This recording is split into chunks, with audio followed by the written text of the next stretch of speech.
I want to welcome everybody to the 9th annual Morton Deutsch Award for Distinguished Contributions to Social Justice. I am Peter Coleman. I am on faculty here at Teachers College, and I direct the International Center for Cooperation and Conflict Resolution, which sponsors this event. And I'd like to introduce the Morton Deutsch, the namesake for this event. Morton Deutsch is my colleague and mentor and has for 90-something years been inspiring all of us to do great works for people of all types all over the world. And still to this day, Morton Deutsch is busy toiling away at editing the current edition of our handbook. We don't pay him anymore, but we still got him in there working on it. So please welcome Morton Deutsch, who's our...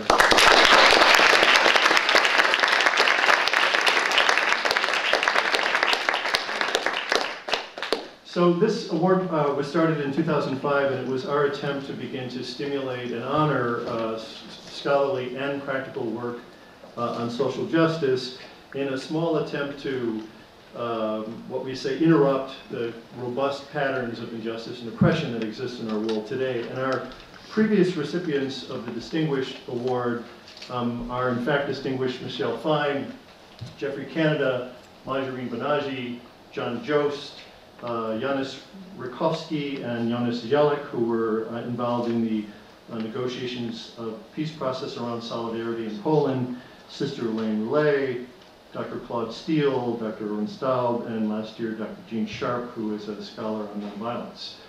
So it's an impressive group, and we're excited this year to have a new student and Gretchen Buchenholz join us on this prestigious list. To begin the evening, I want to introduce our president of Teachers College, Susan Furman, and Susan's commitment to establishing TC as a magnet institution that attracts, supports, and retains diverse students, faculty, and staff at all levels through its demonstrated commitment to social justice, I think really in many ways exemplifies the mission of what we're here to celebrate tonight. So, Dr. Furman.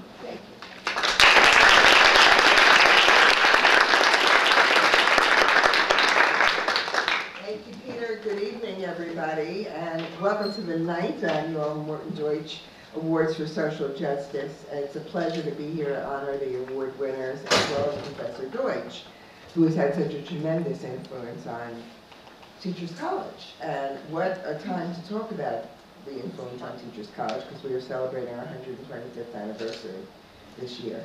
And it's a glorious history of so many firsts.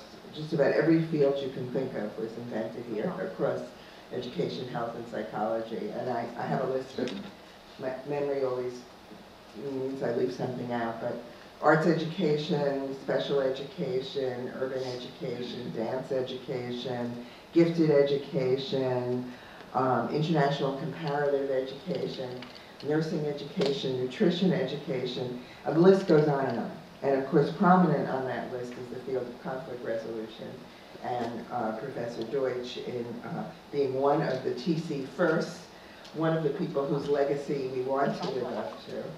And the Institute of the International Center for Cooperation and Conflict Resolution was founded in 1986. So it's a TC first in the second half of the 20th century that we prominently celebrate, and ICCC is unique among conflict resolution centers in the training it offers and in the work in communities around the world that is deeply rooted in scholarship, which links theory to practice. So your contribution is immeasurable, but if we talk about it that way, it sounds like you're part of TC's history, but it's quite clear, here you are, you're a part of our present, and as Peter said, you're still actively working and promoting this field, working on the handbook, and you remain a lively, engaged, and energetic presence here at TC. So we're so grateful to have you as a colleague, a teacher, and a mentor, and you'll forgive us if every once in a while we talk about your historic influence. You're still here and present among us. And of course, that influence and Your presence brings meaning to the awards we are here for tonight, and I want to congratulate Gretchen Buchenholz and our graduate student Anna Gaarde, and say thank you for your contributions. And you know, just imagine 125 years from now, when we can be talking about the work that you've done, and also, of course, the work of Peter and Claudia Cohen and everybody else acting in the center. So thank you all very much.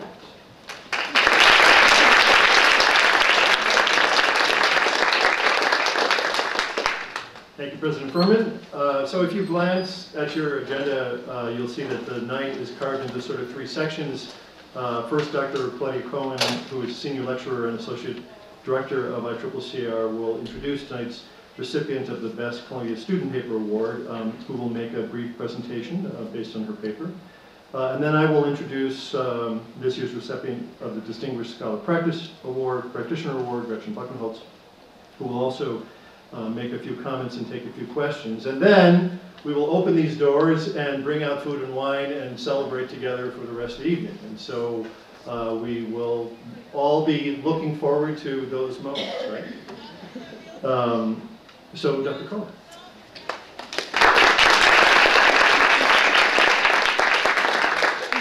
And thank you, Peter. Before I introduce Anna Gaarde, I would like to point out that did I get it right that you've been at TC for 50 years now, 1963? So that's another round number to celebrate. So it's my pleasure to introduce the recipient of the award for Distinguished Graduate Student Paper on Social Justice. The call for student papers was open to all TC and Columbia graduate students, and 11 students submitted papers, and the topics were so diverse. It was really fascinating to be able to read them. They ranged from immigration enforcement in Hazleton, Pennsylvania, to U.S. court cases addressing sexuality and the right to privacy, to transitional justice in Rwanda. What more could you ask for? And this year, students represented an even broader range of programs at TC/Columbia than in previous years, including public health, human rights, urban planning, arts and sciences, international affairs, and so on. I would like to introduce acknowledge, I guess, our dedicated panel of judges. Alexander Carter, who's the Associate Clinical Professor at Columbia Law School and teaches in the Mediation Clinic. Beth Fisher-Yoshida, Faculty and Director at the Master's Program in Negotiation and Conflict Resolution at Columbia School of Continuing Ed, and me. As I said, the papers were impressive and passionate and made for great reading. And we evaluated the papers on a number of dimensions, including the sound analysis of the problem, that in some cases there was great depth of analysis, in others great breadth. Very importantly, innovative recommendations. What can be done to make change in these areas to promote social justice? And in general, contributions to scholarship, practice, and or policy. So you'll hear from the student winner in a moment. But I'd like to point out in the spirit of Mort's work that while this was a competition, and with the benefits and deficits that it brings, we also pay pay homage to the value of cooperation and the non-zero sum game, or non-zero sum resolution. And so we've invited all those who submitted papers to have them posted on our TC website in addition to Anna's papers. There are a couple of cases where publication is impending, and so for logistical reasons that won't happen, but we feel that the quality is such that we want to share them with all of the papers with the entire community. So let me introduce Anna. She holds a DSc and MSc in political science from the University of Copenhagen with a specialization in development studies. She's a freelance journalist, and in 2011 made a documentary film in Sierra Leone on behalf of the Danish Ministry of Foreign Affairs. Last year she was awarded a Fulbright Fellowship, which brought her here to study human rights at the Graduate School of Arts and Sciences at Columbia. And in pursuing her master's in human rights, she's focusing on journalism and media representations. Her paper and talk are titled Picturing Atrocity, atrocity photography as a tool for human rights advocacy. Please welcome Anna.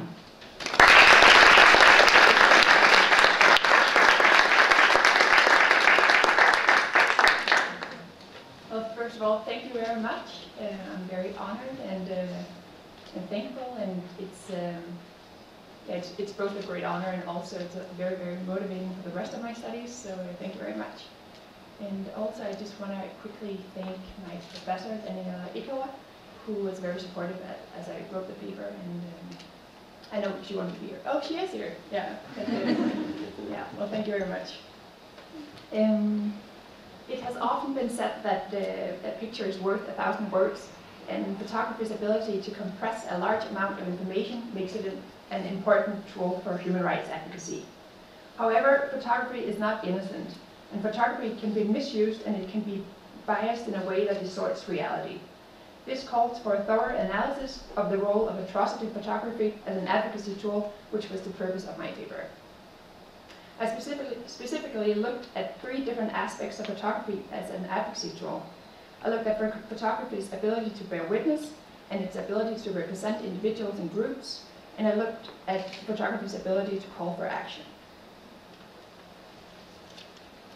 Regarding photography's ability to bear witness, I questioned in my paper the notion that the camera lens is the eye of history. Indeed, photography can be used as evidence of what has taken place in the past, and it can help ensure that victims of atrocities are not forgotten about. However, it's important not to neglect that photography is also a performative medium that may enact the things it portrays. Framing and post-editing are 2 important elements of this performative nature of photography. To illustrate the power of framing, take a look at these 2 pictures that portray a young Palestinian man with a stone in his hand. The pictures are shot at the same time, but from 2 different angles. Clearly, the 2 photographs evoke different emotions, and they tell very different stories about the scene.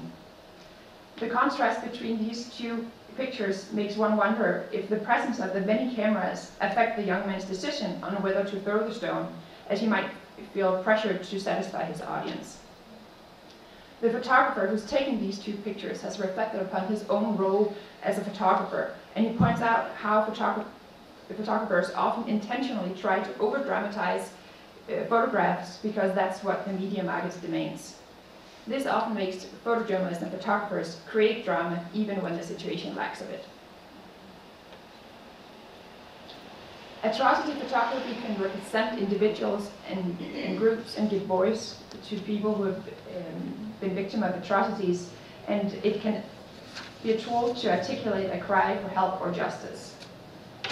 Photographs are often intended not only to give voice to the people physically portrayed, but to broader groups.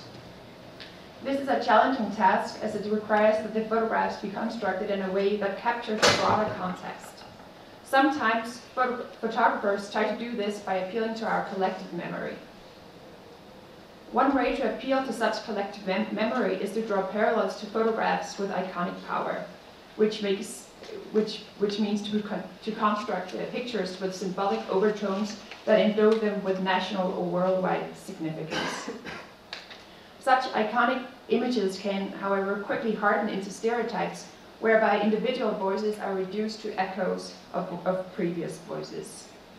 Such stereotyping can have various damaging consequences. Among other, stereotypes can oversimplify conflicts, it can render the portrayed people powerless, and it risks re-victimizing victims. As to the first of these challenges, photography has a built-in challenge of neglecting nuances and becoming oversimplistic, because the lens can only capture a fraction of what the eye can see. This challenge becomes particularly prominent if the lens is directed towards a single individual, which is often the case in the humanist tradition of photojournalism. The single individual is turned into an individuated aggregate, which means that although appearing in a photograph as a singular person, the person in fact depicts a collective experience by reducing a general construct to a specific embodiment. If conflicts are only represented through stereotypical images of suffering individuals, the photographers also risk immortalizing the portrayed individuals as eternal victims without context. Such portrayal induces a sense of pity among viewers rather than inducing discussions about justice and about the broader picture of social, political, and cultural structures that might be the actual root causes to the suffering. Such focus on pity reinforces colonial power relations structured around notions of self and other, us and them, superior and inferior. In my paper, I also challenge the idea that there is a natural link between watching and acting.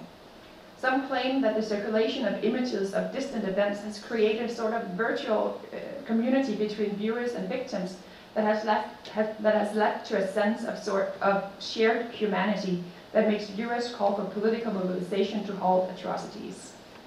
This may be true, and according to Professor Sharon Savinsky, one single photograph may have done more to halt the Vietnam War than all the writings of moral philosophers of the time put together. And this was a picture she was specifically referring to. The underlying assumption behind the so-called CNN effect is that watching an atrocity induces a sense of responsibility that makes watchers carry a demand for action to the world leaders, who in turn carefully decide on what actions to take.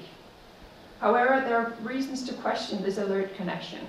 Marshall McLuhan writes that the price of eternal vigilance is indifference, claiming that we have become immune to images of human suffering because of the continuous flow of images of people in pain.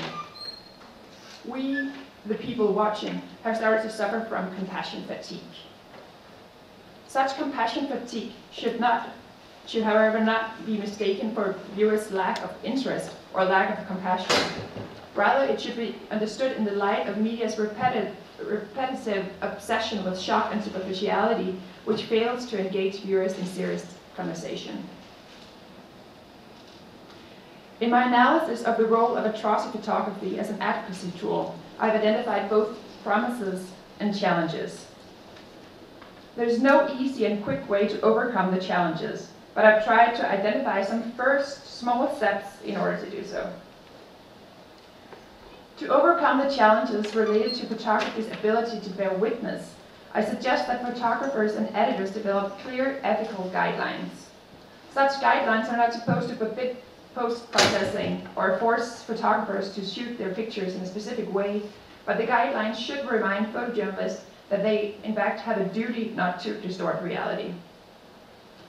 Second, I suggest that photographers try to cover stories from multiple angles and that they use several sources in order to cover a story as nuanced as possible. To overcome the challenges related to using photography as a representation tool, I emphasize that it's important that photographers find compelling ways of narrating a story in a way that portrays not only stereotypical individualized suffering, but which also includes the political, social, and historical context. In other words, it's important to move focus from individualized symptoms to systemic causes. Media outlets can also consider trying to engage more with local photojournalists or even citizens journalists, as this might reduce the risk that photojournalists from the global north reproduce their own preconceived stereotypical ideas about life in the global south. Lastly, I suggest trying to engage viewers in new ways in order to overcome the challenges of compassion fatigue. Watching is a passive act, but if human rights advocates can develop platforms for dialogue and action, viewers might be inspired to translate the watching into action. Online social platforms may serve as a starting point for facilitating such dialogue, and advocates need to stay on the forefront of digital media. In conclusion, it is indeed difficult to use a two-dimensional medium to convey information about a multidimensional reality, and in order for a picture to be worth 1,000 words, the photographer has to find a way to make viewers say, or at least think, 1,000 words. If photojournalists find ways to do this, photography may indeed be used as a powerful advocacy tool that can give agency to victims and further global justice.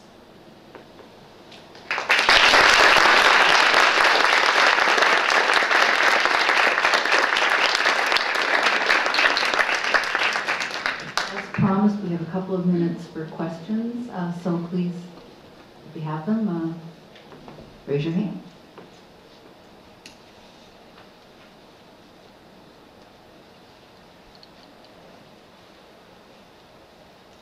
I'll be hanging out in the bar afterwards. And before you go, we have a little something for you. You know that there is a $500 check that you'll be receiving, but also we have a bright, shiny object for your trophy shelf. I think we have a photographer who would love for you to pick it out and show it. You take that out, just once, maybe just this. That would be good enough. Just give people an idea. Like, I mean, you're not supposed to use it. Wow. Yeah, and there's a stand that goes with it that kind of.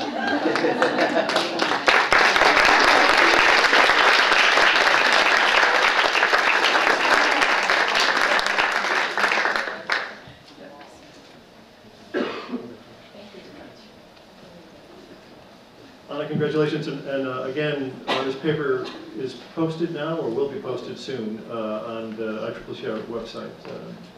On the what? Okay, so over 30 years ago, Gretchen Buchenholz was in New York City, busy taking care of some business in a municipal building downtown, when she happened to, I think, open the wrong door. She said, I was probably preoccupied, I no longer remember, and I was supposed to go into 250 Church Street with regard to something having to do with daycare, but instead I walked into 251. And I saw something that was sickening and shocking. Little children knocking on a metal door, begging for something to eat or drink. There were about 75 families there, some were on the floor sleeping. The whole place stank, primarily of diarrhea. There were knuckle marks on the door, but they only went up to the height where little children could reach, and they were begging the people on the other side of the door for food. I was outraged, but at the same time moved to do something about it. So Gretchen at that point left and immediately went to make 3 phone calls. One was to the head of the disaster relief of the Red Cross, whom she knew from her volunteer work. The second was to the deputy mayor of operations for the city to request immediate food delivery. And the third was to the New York Times to get a photographer and reporter on the scene. She said it started to spin in the press. She also went apparently to a neighborhood deli and to McDonald's and brought back bags of bread and peanut butter and juice, which wasn't enough for everybody, but she said it was really something you would be sickened by in the developing world. But here in New York City, and we're talking about a very affluent time, it was something so foreign. This experience, I think, changed Gretchen and started her on a new path to founding ABC, which is the Association to Benefit Children, which today is a multi-million-dollar nonprofit that has been established to challenge and to change the myriad threats to childhood by providing all the things needed for optimal growth: food, shelter, safety, love, and education.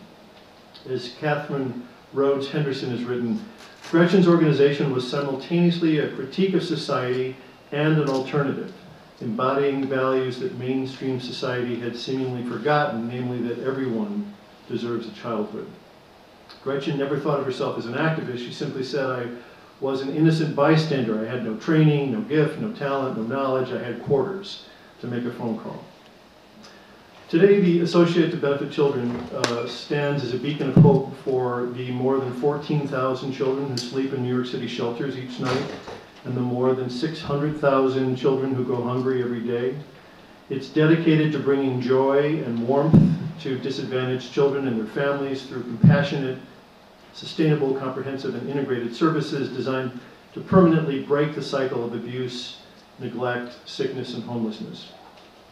ABC's humane and innovative programs today include early childhood education for infants, toddlers, and preschoolers, educational advocacy, housing assistance, mental health services, family support and preservation, crisis intervention, therapeutic out-of-school and summer day camp programs, youth leadership development, and mentoring.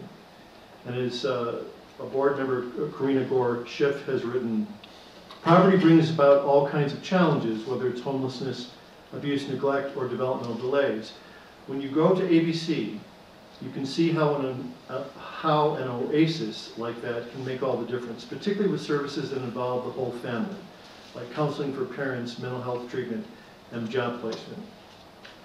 Gretchen co-founded ABC in 1986 with the immediate goal of alleviating the suffering of New York City's children and protecting their families from the crushing pressures of poverty, drugs, HIV/AIDS, homelessness, and violence. A fearless and passionate advocate for change, Gretchen has undertaken numerous vital advocacy campaigns on behalf of America's most marginalized children. This advocacy has saved thousands of lives and achieved broad reforms in education and healthcare policies, including ensuring inclusionary education for disabled preschoolers, securing HIV counseling, testing, and treatment for all children, resulting in a substantial reduction in the number of children born with HIV infections, ensuring diagnosis and life-saving treatment for homeless children with asthma, advancing mental health parity for children, and eliminating the cruel and expensive practice of boarding babies in hospital wards. In addition, Gretchen has pioneered the creation of a whole family approach in ABC's comprehensive, cost-effective, and replicable direct service programs for vulnerable children. These services intervene as early as possible in a child's intellectual, emotional, and physical development while offering wraparound services designed to support and empower at-risk families. In short, Gretchen, you are a hero. Please join me in welcoming the 2013 recipient.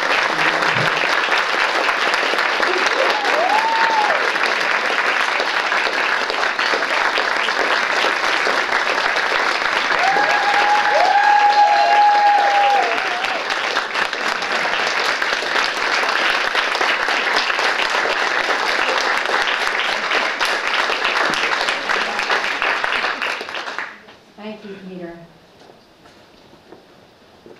Thank you. Bring this down. Bring this down. There's my water. You got it. Thank you very much. First, I want to say what an honor it is to be here with you, Dr. Deutsch. Your lifelong commitment to transforming theory into practice in distributive justice and crude law impacts all of our lives every day, in every family, on every block, in every country, and in the world. And I know you're not finished yet. I was sitting there talking to you. You've only just begun. So you're a giant, really, a giant amongst great leaders. And I'm so humbled to be receiving this award, the Morton Deutsch Award. Thank you. Peter Coleman. When Peter called me, so humble is he, that he thought I might not know him. So he connected himself to me through a child we both love, his son Adlai, who went to preschool at Mary Katz. Peter Coleman, the esteemed educator, author, scholar, in his brilliant book, The 5%, renders the most complicated conflict systems comprehensible through dynamical systems theory, thus framing them in such a way that we might prevent them, perhaps even resolve them. That's so cool, Peter. Yes. And I'm so honored to be chosen to receive the Morton Deutsch Award for Social Justice, along with you, Anna. That was so haunting. At this International Center for Cooperation and Conflict Resolution, I'm actually bowled over. You here at the International Center are peacemakers, passionate and thoughtful educators, servants of justice. I see a number of people out there I've collaborated with and still collaborate with over the years. And I know firsthand what you're made of. You are people of courage. You are an extraordinary array of talented and spirited and committed individuals who give your lives to the fight for justice. There are so many of you I want to name. I'll get in big trouble. You know who I'm talking about. I'm going to name two. I'm talking about my young colleagues, Victor Reyes and Eric Reyes, courageous activists who work with us, and I'm accepting this award in their name. The other day, I saw Victor at ABC's Echo Park. I don't know what direction I'm facing in, but wherever East Harlem is, there. Right? There. Where he and Harla and Victor and Eric work with our 5 to 7-year-olds, and Victor was reading Steve Jobs' biography. So I decided to structure this talk on Jobs' speech at Stanford. Steve Jobs said, "You can't connect the dots looking forward. You can only connect them looking backwards. So you have to trust that the dots will connect somehow in your future. You have to trust in something, your gut, destiny, life, karma, whatever." Using that model, I want to tell you 3 stories to explain the work of the Association to Benefit Children, an organization that operates on 2 interlocking levels. As Peter said, immediate care through programs and widespread advocacy to improve policies. So I'm going to put it simply. ABC's logo is a little bird flying upward, which has both a beak and a smile. It was drawn by a 3-year-old. That's why. The first story is called Innocence. So the mere existence of hungry, homeless children in affluent America of the 80s was a very closely held secret. In March 1986, right after ABC incorporated as a not-for-profit, we brought an ABC child to Washington to testify before the House Select Committee on Hunger. Until that day, the cries of hungry, homeless children had really gone unheard. "I am 10 years old," little David said to the Congress of the United States. "I am homeless. I am often hungry. Right now, I live in a welfare hotel. The hallways are dangerous. Many things could happen to you in the hallways, like you could be shot. There are people who rape little boys in the hallways. I am often hungry because I don't get enough to eat. When I grow up, I will be President of the United States. When I am president, every American will have something to eat every day. Everyone in America will have a little money in their pockets.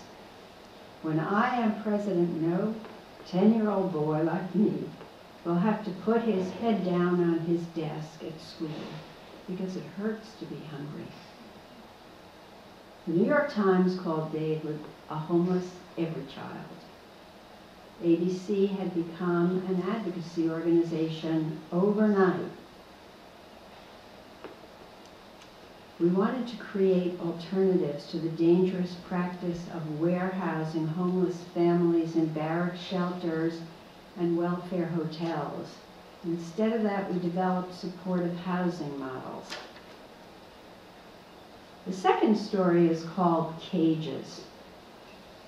Crack first arrived in America's biggest cities in the early 1980s. As addiction rates among women grew, there were widespread reports of child neglect and abuse, abandoned babies, and trading of often unprotected sex for crack. In New York, the number of babies born with cocaine in their system doubled within a year. All too often, their mothers were said to have abandoned them in the hospital. And so, with a shortage of foster homes, the babies were left in bleak hospital cribs with nobody to regularly hold, touch, or nurture them. They tried to comfort themselves, but some just gave up. They even stopped crying. no sound in a room full of babies. Some died, and they were buried in what is still the usual procedure for the babies of the poor. A Jesuit friend of mine who presided over these burials sneaked me in to observe. We got footage which we used in our advocacy. The babies were buried in little shoebox-sized coffins. No names, just numbers, right over there on Hart Island in the Bronx, in mass graves dug by prisoners at Rikers, also in cages. The babies who lived were tethered to the sides of the cribs, and when they were big enough to stand up, they would put tops on the cribs, cages to protect them. There were hundreds and hundreds of babies stored away that way, babies with no names at all. I remember baby Jay well.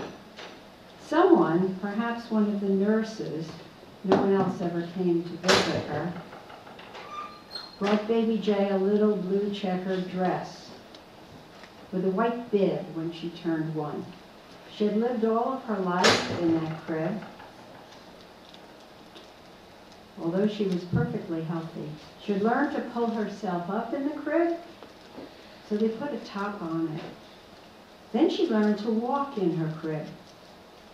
She would reach out through the bars to try to make contact with anyone who was near. As with the welfare hotels, the city had a system that was both expensive and inhumane. It was costing $1,000 a day for each baby, and it was cruel.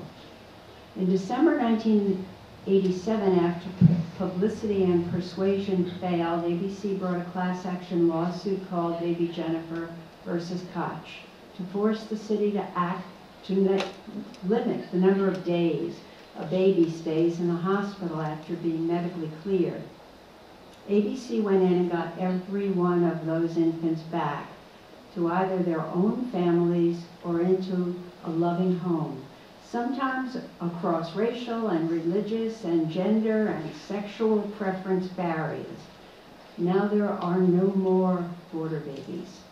And the collaborative efforts of ABC with social services across the state brought the average stay of border babies down to 3 days.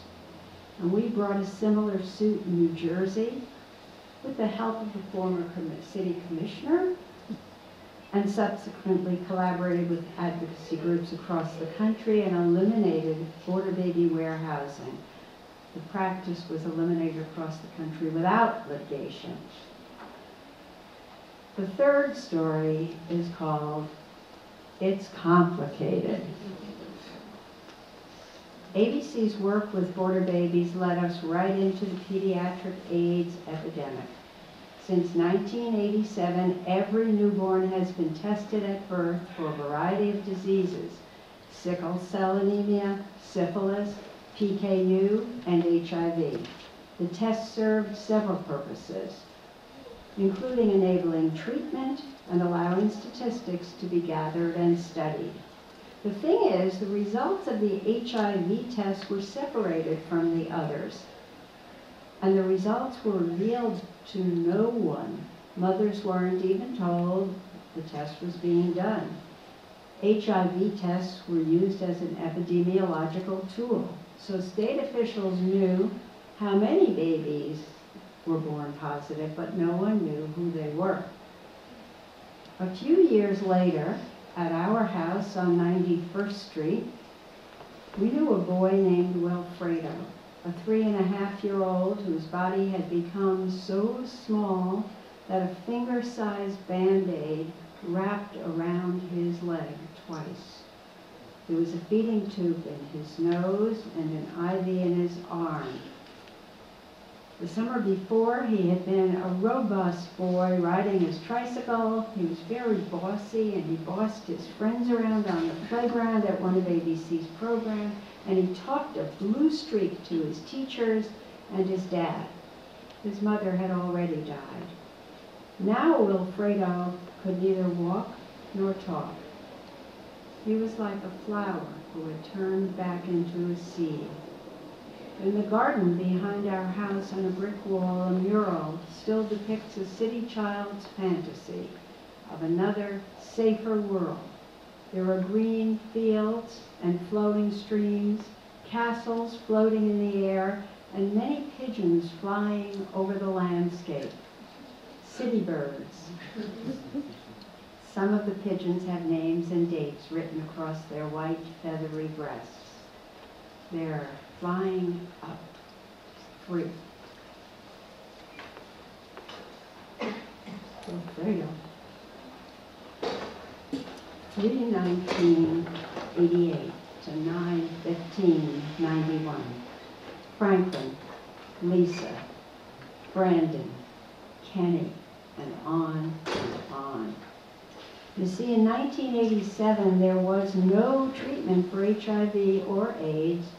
With no medical help available, those afflicted faced nothing but a life of pain and rampant discrimination. Blinding the test on newborns made perfect sense. No good reason to invade the mother's privacy. When treatments became available, as well as a definitive lab test for detection of HIV in newborns, as opposed to only maternal antibodies, it was apparent to us, at least, that unblinding the test and providing counseling to mothers was literally a matter of life and death. ABC prepared a legal complaint to achieve that goal. However, it was never filed. The research we prepared to bring the complaint convinced then Governor Mario Cuomo and his health commissioner Michael Dowling to issue emergency regulations requiring counseling and funding for testing and treatment for children in foster care. The next governor, however, suspended all previous emergency regulations. Testing and counseling resources for these foster children disappeared overnight. Here's when ABC acted. On March 1995, we filed a lawsuit on behalf of all New York children born with HIV. Treatments were available, children were dying. It was a no-brainer, perhaps. But we didn't fully comprehend then the powers and political interests, the hidden agendas, the religious interests, the financial interests, and all the pitfalls that lay ahead. We were opposed big time. We found ourselves embroiled in an intractable and malignant fight. It spread. Through Doe versus Pataki, ABC achieved a crucial change in the consent form. The Baby Doe versus Pataki agreement called for an HIV test of all newborns. The results would be revealed to the mother only if she wanted to know, and the doctor, but no one else. We thought it was a beautiful compromise. Yet all hell broke loose. ABC's stance put it in opposition to many groups that had previously been allies, including the ACLU and the HIV Law Project, who to our shock and dismay both filed briefs on behalf of the state and refused to even consider the new regulations. Nat Hentoff wrote in Village Voice, "Gay rights groups and women's activists have transformed AIDS testing into a near-religious crusade.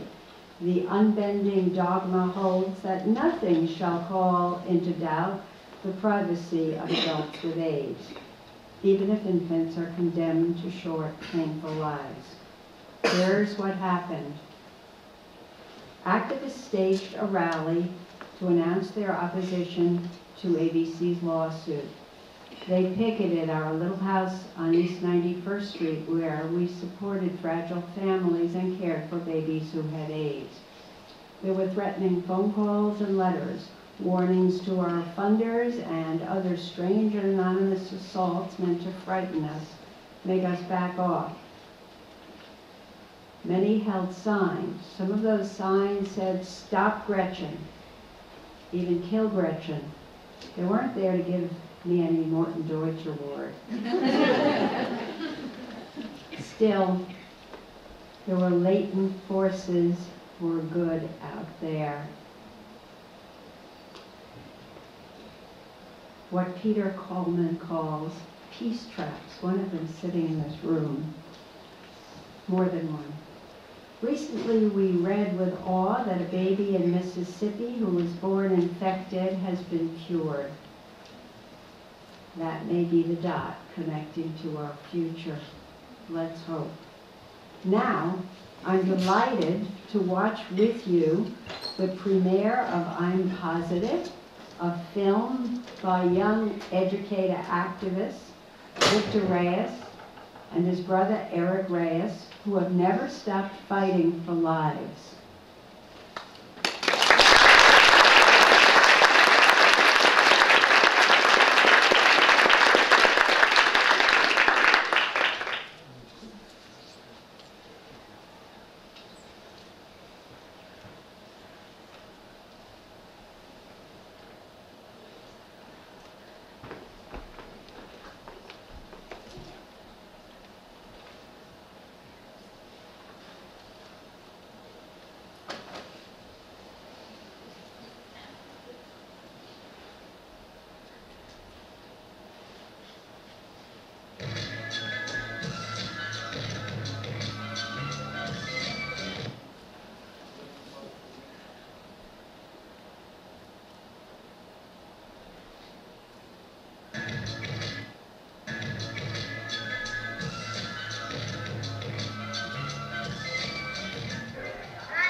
Gentlemen, fantastic work.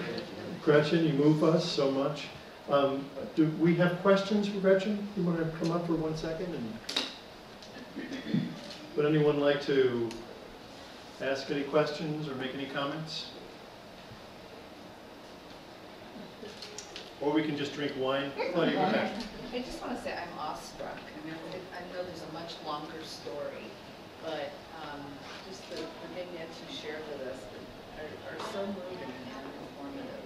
Thank you so much. Thank you, Claudia. How can we make more like you? We're all through this room. Somebody go ahead back there. Yes.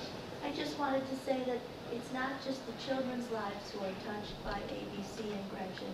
It's the families and the adults and the grandparents who have wonderful experiences and whose cultural lives are enriched so much by the children and what you do with them and for them. Thank you.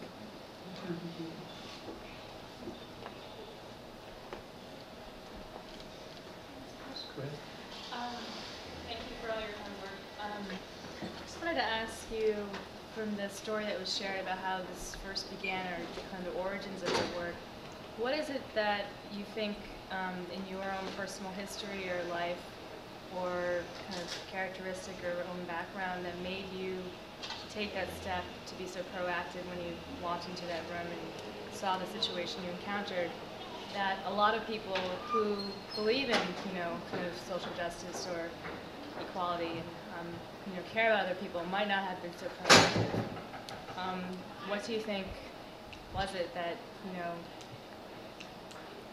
motivated you so much to take such steps in the beginning? So thank you for that question. I have no idea what the answer is. What I do know is that this work is so far from never being done alone. There's a team of people, some of whom are in this room, who work together, and I say that to include not only the people who believe in the same things I believed in, but the adversaries at the time whom we have been in conflict with. Doing this tonight has made me think back on how fruitful those conflicts have been, although they were very painful. That is not an answer to your question, because I don't have an answer to your question. It was an accident. I was an accidental witness, and I've been so lucky to be surrounded by an incredible team, including my family, some of whom are here.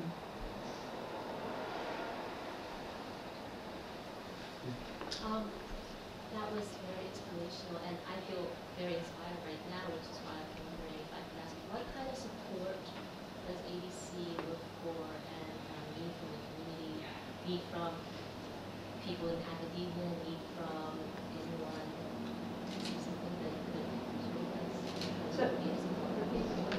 Yeah, I could go on and on, but I know we all want to have wine and cheese, but The question was what kind of support could ABC use? And so the first thing I want to say is that Teachers College has been outstanding in its work in the community, and we have many teachers and student teachers and directors and also researchers and collaboratives with Teachers College that have been very important for us. And the passion of Teachers College to work in the community, particularly in the community of East Harlem and in the public schools in East Harlem, is something we experience directly. So continue doing that. And I will certainly think of 14 other ways in which you can be helpful. I'd like to say something. I'm Jeff Bradley. You sure are Jeff Bradley, yes. And I've been with Gretchen for 30 years now. And a long time ago, I walked into her office and she revealed these plans to me about all these things happening in her lives and about all these programs that she wanted to see happen. And I'm just blessed to see its fruition. And I'm still awestruck about Gretchen, so just as you guys are today. Gretchen, God bless you. I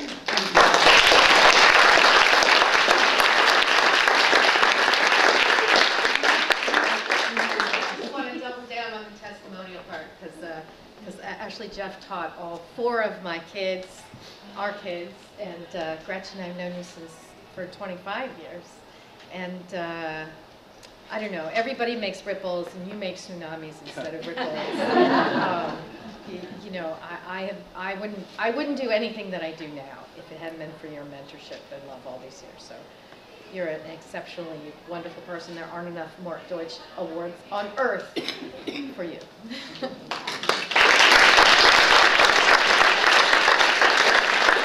Listen, we're never going to get to wine and cheese, but I need to say that Abby Disney, yeah, you can please stand up again.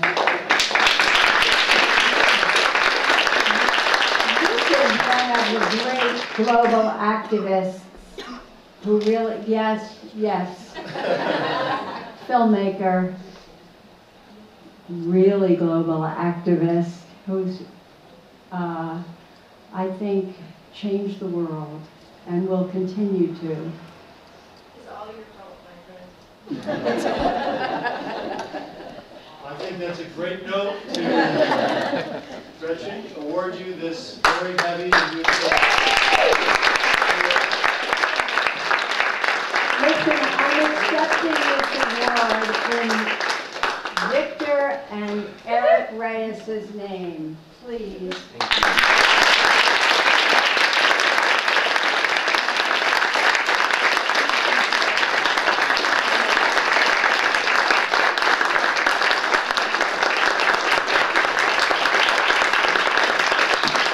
Well, with our spirits high and our hearts full, let's drink and eat. There is wine and food, stuff in the room next door. So thank you all for coming.